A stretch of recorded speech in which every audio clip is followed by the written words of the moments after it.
অনেক ধরনের পরোটাই তো খেয়েছেন, কিন্তু ওটস দিয়ে তৈরি করা পরোটা কি কখনো খেয়েছেন? প্রিয় দর্শক, আজকে আপনাদের জন্য নিয়ে এলাম ওটস পরোটা। কোনো রকম তেল, ঘি, আটা, ময়দা ছাড়া এই স্বাস্থ্যকর ওটস পরোটাটি আপনার ওয়েট লসের জন্য পারফেক্ট একটা রেসিপি। আর এই পরোটাটা খেতে অনেক বেশি টেস্টি। চলুন দেখে নেই কিভাবে লিকুইড ডো দিয়ে ওটস পরোটা তৈরি করে নিতে হয়। ওটস পরোটা তৈরির জন্য আমি এখানে হাফ কাপ পরিমাণ ওটস নিয়ে নিয়েছি। প্রথমে এই ওটসগুলোকে আমি ড্রাই রোস্ট করে নেব, অর্থাৎ শুকনা প্যানে এগুলোকে আমি টেলে নেব। প্রায় 4 থেকে 5 মিনিট সময় নিয়ে চুলার জাল মাঝারি অবস্থায় রেখে ওটসগুলোকে টেলে নিতে হবে। এতে করে সুন্দর একটি স্মেল বের হবে এবং এই পরোটাটা খেতেও অনেক বেশি টেস্টি লাগবে। ওটস এমন একটি খাদ্যশস্য যাতে রয়েছে প্রচুর পরিমাণে ফাইবার এবং প্রোটিন, কিন্তু কোনো সুগার নেই, যে কারণে ওজন কমাতে চায় এমন ব্যক্তিদের ডায়েটে ওটস ব্যাপকভাবে সুপারিশ করা হয়। ওটস রক্তে কোলেস্টেরলের মাত্রা নিয়ন্ত্রণে ভূমিকা রাখে। Oats gluten free. শারীরিক সমস্যার জন্য যাদের গ্লুটেন খাওয়ার বিধিনিষেধ আছে তারা ওটস খেতে পারেন স্বচ্ছন্দে। আমার ওটসগুলো ভালোভাবে টালা হয়ে গেছে। এবার এগুলোকে ঠান্ডা করে আমি গ্রাইন্ডারের জারে নিয়ে নিচ্ছি।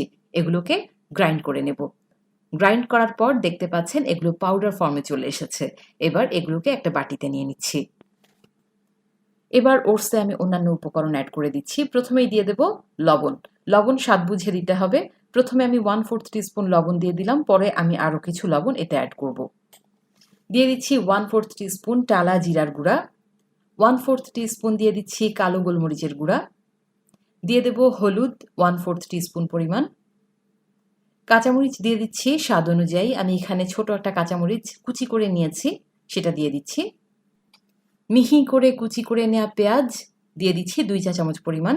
অবশ্যই চেষ্টা করবেন সমস্ত উপকরণ মিহি করে কুচি করে নিতে। দিয়ে দিচ্ছি ধনিয়া পাতা 1 চা চামচ পরিমাণ। এবার এতে দেব 2 চা চামচ পরিমাণ কুচি করে নেওয়া ক্যাপসিকাম। আমি এখানে একেবারে মিহি কুচি করে নিয়েছি ক্যাপসিকামগুলো। 2 চা চামচ পরিমাণ দিয়ে দিচ্ছি। সেই সাথে দেব 1 চা চামচ পরিমাণ গাজর কুচি। এই সমস্ত উপকরণ দিয়ে আমি এগুলোকে হাত দিয়ে ভালোভাবে মিশিয়ে নিচ্ছি। এরপর এগুলোতে আমি ধীরে ধীরে পানি অ্যাড করে একটা লিকুইড ডো তৈরি করে নেব। প্রথমেই একবারে বেশি পানি দিয়ে দেবেন না, অল্প অল্প করে পানি দিয়ে একটা লিকুইড ডো আমরা তৈরি করে নিচ্ছি। আমি 1 কাপ পরিমাণ পানি নিয়েছিলাম। অল্প অল্প করে পানি দেওয়ার পর দেখতে পাচ্ছেন আমার এখানে পুরোটা পানিই লেগে গেছে। আপনাদের হয়তোবা সামান্য একটু কম বেশি লাগতে পারে। ডোটা এমন হবে যে একেবারে ঘন থকথকেও হবে না, আবার একেবারে পাতলাও হবে না। মাঝারি কনসিস্টেন্সির একটা ডো আমাদের তৈরি করে নিতে হবে। আপনারা ভিডিওতে দেখে নিশ্চয়ই বুঝতে পারছেন ডোয়ের কনসিস্টেন্সিটা কেমন হবে। একেবারে পাতলাও না, আবার একেবারে ঘন থকথকেও না। আমি এখন এটাকে ঢাকনা দিয়ে 10 মিনিটের জন্য একটা সাইডে রেখে দিচ্ছি। 10 মিনিট পর ঢাকনাটা উঠিয়ে যদি দেখেন যে ডোটা একদম ঘন হয়ে গেছে, সেই ক্ষেত্রে আরও কিছুটা পানি আপনারা এতে অ্যাড করে দেবেন। আমি দেখতে পাচ্ছি যে আমার ডোটা কিন্তু ঠিকই আছে, এটা ঘন হয়নি, অতটা ঘন হয়নি, পানির পরিমাণটা ঠিক ছিল। সেই জন্য আমি এখানে আর কোনো এক্সট্রা পানি অ্যাড করছি না। তবে এই পর্যায়ে অবশ্যই লবণটা চেক করে নেবেন। আমি আরও কিছুটা লবণ এতে অ্যাড করে দিয়েছি। এবার চুলায় চলে যাচ্ছি। চুলায় একটা প্যান বসিয়ে দিলাম। আমি কিন্তু প্যানে কোনো রকম তেল দেইনি। তেল বা ঘি এখানে কোনো ব্যবহার করার দরকার নেই। এমনিতেই কিন্তু এই পরোটা চমৎকারভাবে তৈরি হয়ে যাবে। আমি যেই পরিমাণ ওটস দিয়ে আজকে পরোটা তৈরি করছি, সেই পরিমাণ ওটস দিয়ে 2টা পরোটা তৈরি করা সম্ভব। তো আমি এখানে কিছুটা ব্যাটার দিয়ে দিলাম। ব্যাটারটা দিয়ে একটা চামচের সাহায্যে একটু পাতলা করে নেব। এরপর অপেক্ষা করব চুলার জাল একেবারে লোতে রেখে। এই পর্যায়ে কিন্তু কোনো তাড়াহুড়া করা যাবে না। এটা যেহেতু আটা বা ময়দা বা ডিম কোনো কিছুই দেওয়া হয়নি, সেই ক্ষেত্রে এটা কিন্তু হতে কিছুটা সময় লাগবে। গ্লুটেন ফ্রি সেহেতু এটা হতে আমাদেরকে কিছুটা সময় দিতে হবে। যখন দেখবেন যে উপরের পার্টটা একদম ড্রাই হয়ে গেছে এবং নিচের পার্টটা নিজে থেকেই প্যানের গা ছেড়ে এসেছে, সেই পর্যায়ে আমরা এটাকে উল্টে দেব। 5 থেকে 7 মিনিট সময় নিয়ে ধৈর্য ধরে অপেক্ষা করতে হবে।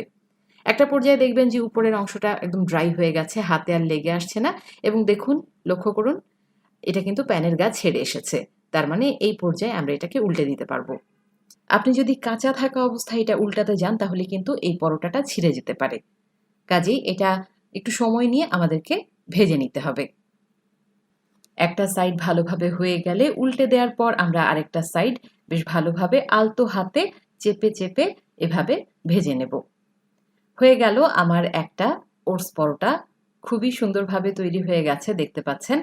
কোনো রকম তেল, ঘি, ডিম, আটা, ময়দা ছাড়া মজাদার এই ওটস পরোটাটা আপনার ওয়েট লসের জন্য পারফেক্ট একটা রেসিপি। আর এটা খেতে অনেক বেশি টেস্টি। আপনারা অবশ্যই বাড়িতে তৈরি করে দেখবেন। তো আমার প্রথম পরোটাটা তৈরি হয়ে গেছে। এবার আমি বাকি ডোটাও চুলায় দিয়ে দিচ্ছি। বাকি ডো দিয়ে আরেকটা পরোটা তৈরি করে নিচ্ছি। একইভাবে আমি প্যানে দিয়ে দিলাম। কোনো রকম তেল, ঘি ব্রাশ করার প্রয়োজন নেই। এবার এটাকেও প্রায় 5 থেকে 7 মিনিট সময় নিয়ে চুলার জাল লোতে রেখে আমরা তৈরি করে নেব। অবশ্যই মনে রাখতে হবে, কাঁচা থাকা অবস্থায় উল্টানো যাবে না। উল্টাতে গেলে কিন্তু এটা ছিঁড়ে যেতে পারে। আর যখন উপরের অংশটা পুরোপুরি ড্রাই হয়ে যাবে এবং দেখবেন যে প্যানের গা নিজ থেকেই ছেড়ে আসছে, সেই পর্যায়ে আমরা এটাকে উল্টে দেব। এবং এই পরোটাটা যখন সম্পূর্ণভাবে হয়ে যাবে, কাঁচা কোনো অংশ আর থাকবে না, তখন দেখবেন এটা কিন্তু নিজ থেকেই ফুলে উঠবে। আমার সেকেন্ড পরোটাটাও তৈরি হয়ে গেল। আমি এখন এই দুটো পরোটা সার্ভিং ডিশে নিয়ে নিচ্ছি। আজকে আমি এই পরোটাটা সার্ভ করছি রায়তা দিয়ে। আপনারা চাইলে গ্রিন চাটনি দিয়েও এই পরোটাটা সার্ভ করতে পারেন। গ্রিন চাটনি দিয়ে খেতে এটা অনেক বেশি টেস্টি লাগে। আমি ডেসক্রিপশন বক্সে দিয়ে দেব গ্রিন চাটনির রেসিপিটি। তাহলে আজকে এই পর্যন্তই। পরবর্তীতে নতুন কোনো রেসিপি নিয়ে আবার হাজির হয়ে যাব। সবাই ভালো থাকুন, সুস্থ থাকুন। আল্লাহ হাফেজ।